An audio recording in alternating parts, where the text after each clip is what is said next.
Hey everyone, welcome to the Vanderbloemen Leadership Podcast, where we help you build, run, and keep great teams. Thanks for being here. Let's dive in. Well, last week we talked about the anatomy of a great team, William, and one of the key characteristics that you talked about was unity of purpose. How does a team leader go about defining what that purpose is for their team? Yeah, well, I think last week we talked about how the church is a nonprofit with a profit margin. Yep. And just a quick synopsis, we said, listen, if you don't think of it as money profit margin, if you can think, Dr. Ed Young taught me this, if you can think about how much life change your church can generate, and that might mean, my preference is let's go overpopulate heaven, let's go make new disciples. It might mean, hey, let's make disciples who make disciples, let's change lives by increasing the quality of the disciples we have. But if you think about life change and being able to measure that and show that, if you'll look at that as the profit margin and then be sure to show it off as much as you can, that's going to create unity of purpose. Now, maybe you're a school. Well, it isn't life change. Maybe it is shaping people into the image of Christ as they're being educated. Yeah. Frankly, I hate to say this. I was a pastor. The local church is God's plan A. There is not a plan B. I get that. However, I think that people that are running Christian schools get more time to form somebody than people in churches. They have a better shot at forming a fully devoted follower of Christ than a church does. So maybe the mission is a little bit different. But here's what I know. When we wrote Be the Unicorn, Yep. and we studied the 30,000 best people we'd ever interviewed. And we've interviewed hundreds of thousands of people over the years. But we looked at the 30,000 best and what are the things they have in common. We found 12 habits that they have in common. It's kind of caught on. A lot of Christian and non-Christian businesses are buying it. But those 12 habits, some of them were simple, like they're prepared, they're curious, they're fast to get back to people. One that we didn't realize would happen is they're driven by a higher purpose. They're not just driven by the day-to-day grind, right? They're driven by something that lifts their eyes a little bit. Right? And the human nature is not to lift our eyes. So if a leader has a team, it's your job to lift people's eyes. There's a very little known movie with Robin Williams and Jeff Bridges called The Fisher King. Okay. And you have to go look it up. It's old and very little known. Robin Williams is kind of a semi-crazy homeless guy, and he and Jeff Bridges are buddies. They think that they have found where the Holy Grail is in some dude's penthouse. So they climb up the side of the building and they're, working their way across the ledge, trying to break in and steal this thing. And they almost slip and fall, and they yell and cuss and make all this noise. And they're like, oh, we're busted. And they look down, and nobody on the street even notices. And Robin Williams looks at Jeff Bridges, and he says, oh, it's helpful that people never look up. That's what people don't. You think about David when he says, where does my help come from? I will lift my eyes to the hills. Where does my help come from? My help comes from the Lord who's even above the hills. So back to the unicorns, hard data study, not scripture stuff, right? What we found was people who are the best performers in any type of organization are the ones who have a higher purpose. And here's the secret to that habit. The higher the purpose is, the farther the person goes. Wow. So like if you're, let's talk about a complete corporate example, a salesperson, you're like, I need to make my numbers so I get my check so I can buy my son the new game system for Christmas. Like that's one set of goals. Okay, I'm going to help my son, right? That's going to go farther than I just need to gather a check.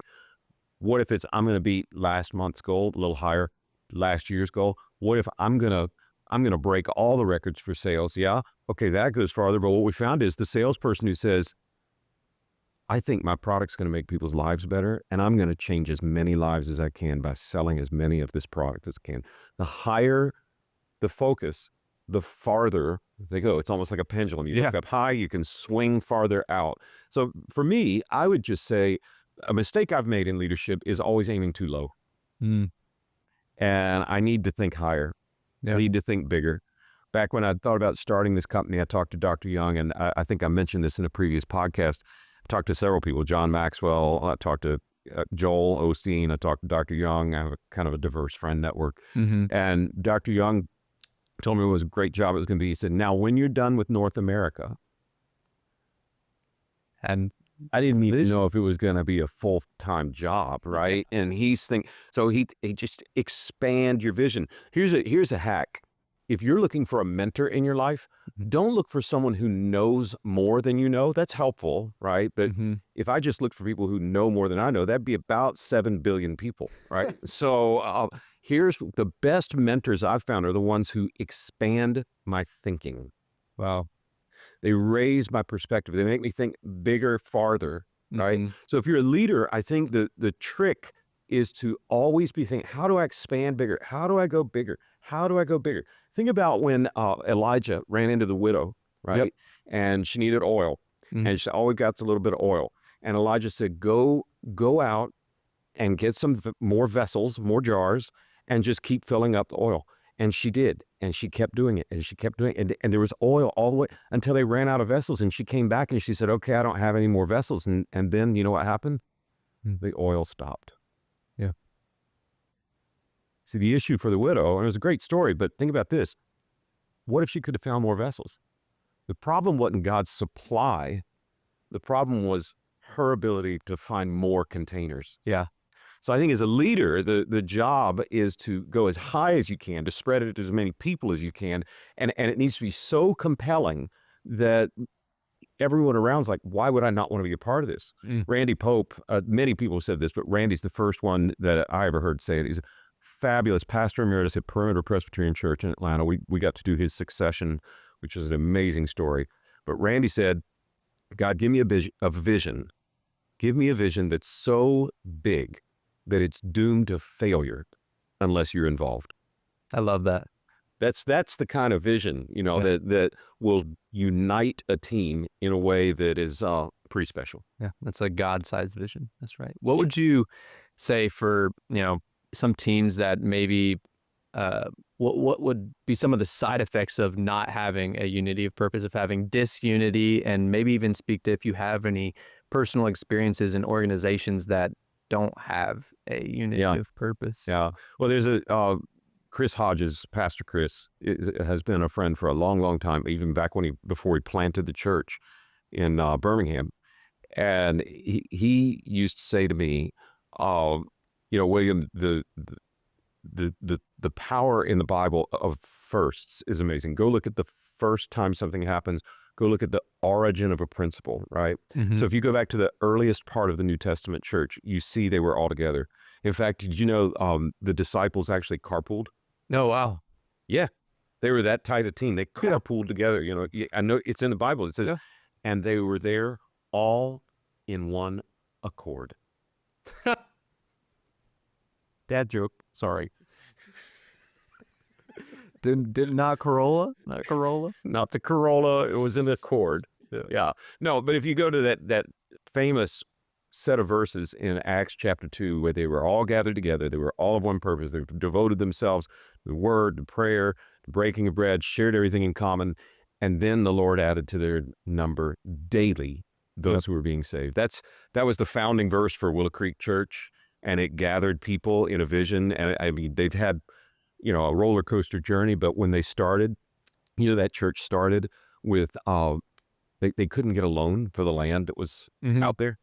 And so the pastor, Bill Hybels, said, well, we can't get a loan because we're not a church. No. So he convinced everyone to go out and sell tomatoes to raise money. And then he went to a handful of people and said, look, I'm going to go take out a personal loan for as much money as the bank will give me. And I'm going to count on the church paying me back. And he had a whole lot of people who said, we'll do that with you. It's amazing. So they all lined up and got personal loans. I mean, it's amazing. When you get a white hot vision, it gathers people together. So if you want to think about how to bring your team back together, we'll get to how it gets dysfunctional, but if you want to think about how to bring your team together, go back to the origin. So here's what happens. Teams that are most disunified that I've seen are teams that have been around a long time. Okay. It's easy when you're a young organization, brand new church plant. That's why you want to grow the church in America, go plant churches. Yeah, like that's the secret sauce. I've worked in some established churches, and they're great, but they kind of like, have you ever gotten lost in a hospital? I have, yeah. Yeah, I mean, I think everybody has, right? You go in a hospital and you start walking, and I feel like I need to take breadcrumbs in to Yeah. get back to my car. Well, why? There's no master plan for a hospital. Hmm. We build a building, and then we grew. We need another building. We need another building. And it's all disconnected. Church campuses can look like that. Church structures can look like that. Hmm. You end up with people who are just looking for the basket weaving for Jesus ministry, or they're just looking for the men's ministry for recovery, or they're just looking for the kid ministry for special needs kids, all of which are good things, but they're not around a common purpose. We've talked before, if you want to fix that in your church, go back to the origins, like going back to Acts 2, going back to the beginning of the story. Go read all of the board minutes you can find in your church or your school or your organization. Go all the way back to the beginning, because I guarantee you this, I don't think anyone has ever planted a church and said, why don't we do this? Why don't we go talk some people into raising money, and we'll start a church where nothing ever changes, where it's super boring, where people fight over stupid things, and where we really don't know why we're here. That's not a vision that plants a church. No. If you go back to the beginning, some white hot vision started your church.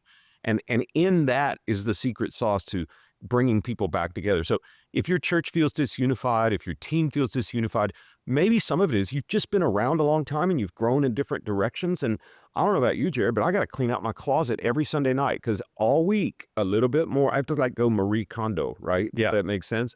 Every day, just a little bit more pile up, a little bit more junk. Yeah. And every Sunday night, it's like, okay, we're getting after it. So I think sometimes people get a defeated sense of things because they're like, we're so disunified. How do we? No. It may be just been around a long time. Yeah. And it's time to do a little Marie Kondo and get back to the original purpose. Yeah, I love that. And it's kind of this unity of it's evolving almost. It can't stay the same, and if it does, you see, even as you mentioned, it kind of grows stagnant. And it joking the church planner that says, hey, we're gonna argue over little things, and we're gonna just plan to stop our vision by going back to the beginning of where the white hot vision was present. Yeah, recapture that, and then take it and look as high as you can. And if you can take that original purpose and say, how do I think bigger than I ever have? How do I find a mentor that's going to expand my thinking? If you'll take that approach, I think you've got a better chance at getting back to unity. What is one action step that you can give team leaders today that can help strengthen this unity of purpose in their teams to be able to achieve those, looking to the hills, to God, to those visions that they have for their teams? Yeah, well, the world's changed a lot since I was a young pastor. And I mean, now we're in color. It was black and white, and it was all subtitles. Kidding. No, it used to be, when I came out of seminary at Princeton, that there was a lot more respect for, we're hiring up a leader and he's going to give us a vision and a plan for a 10-year plan, a strategic plan, and here we go. And leader, tell us what to do. That is not the way it's working now. If you're trying that sort of command and control approach, you're probably going to run into a brick wall. Works when you're first planting a church, but it doesn't if you walk into an established place. Rather, it's gathering people around and collaborating. So, one meeting that I've always found works, and I think we've talked about this in the past, is when you get your team together. So, let's talk about this. When have we seen a profit margin? Yeah. When have we seen life change? And I phrase it this way. When we were functioning at our very best, what are the big win stories? And you just go around the room, put the big Post-its that you can write on all over the walls, and let people just write down. I remember when we baptized that recovering addict, and, or I remember when the marriage that was falling apart came back together. I remember when, if you get people around the room telling stories about the win, when they went home from work saying, today was worth it. Today felt right. If you can do that, then you can start to say, okay, now, are there some buckets here that unify these Post-its? I guarantee you, if you're in a Christian organization, there will be a unifying theme, and it will be something about life change. It'll be because there's nothing else that changes a life besides the gospel. Nothing. That's right. No diet, no exercise, no business plan. So if everyone can tell the stories, their own version of it, the children's pastor's got one version, the pastoral care pastor, if everybody can tell their version of it, and you can all sit, and everybody loves to tell celebration stories. That's right. And then you say, well, okay, what's the irreducible principle here? Yeah. And it will come back to some form of your original white hot vision. I think that will allow everyone to speak into, oh, that's right. When we're at our best, these are the things that matter. These are the things that really matter. Yeah. I love that. I love that. Well, hopefully your team will be more unified to your purpose and to your vision than ever. Here's to helping you build, run, and keep great teams In an accord. Thanks again for joining us on the Vanderbloemen Leadership Podcast. I hope you enjoyed today's episode. If you're looking for more leadership resources, you can find us at vanderbloemen.com and on socials at Vanderbloemen. We'll see you again next week, where we continue discussing how to build, run, and keep great teams.